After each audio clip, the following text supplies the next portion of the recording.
This morning, Carlos Ghosn is an international fugitive back home in Beirut, though not in the pink mansion that Nissan once bought for him. And Ghosn is fighting back, writing in a statement, "I have not fled justice, I have escaped injustice and political persecution." Exactly how he slipped past police in Japan and flew halfway around the world to Lebanon isn't exactly clear. Ghosn is insane. Unconfirmed reports out of Lebanon suggest a Hollywood-style escape, smuggled out of a large musical instrument case after a band performed at his Tokyo home, and then flying in a private jet from Osaka, Japan to Istanbul, Turkey, and then catching another flight to Lebanon. Carlos Ghosn, the former boss, is accused of financial misconduct. The escape grabbing international media attention, with some reports speculating that his wife Carol and other family members were involved. But on Thursday, Ghosn denied those reports, saying in a statement, "I alone arranged for my departure. My family had no role whatsoever." Ghosn had been the CEO and chairman of the automotive giant Renault Nissan. I interviewed him in Tokyo for CNBC, just as he was turning Nissan into a global powerhouse.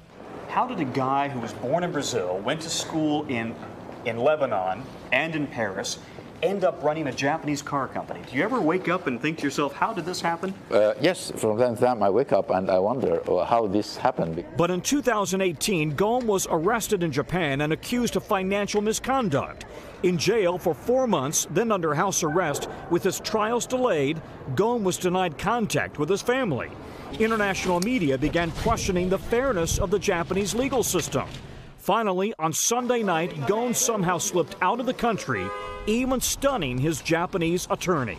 This is somebody who will not be silenced, and having spent the last 13 months under house arrest with very limited contact with the outside world, you can bet Carlos Ghosn will make it clear he believes that he has been, the victim of rigged justice.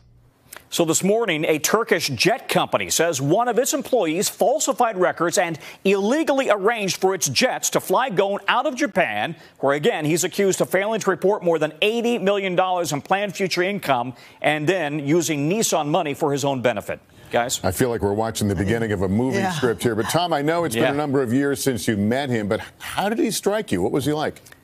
A very nice guy. When we met him in Tokyo, he spent a lot of time with us. Very impressive. He speaks 5 languages. At the time, he was learning Japanese as well. But he was also no nonsense, very hard charging. And the former GM executive, Bob Lutz, says Ghosn had developed a God complex in recent years, and he believed that his ego contributed to his downfall.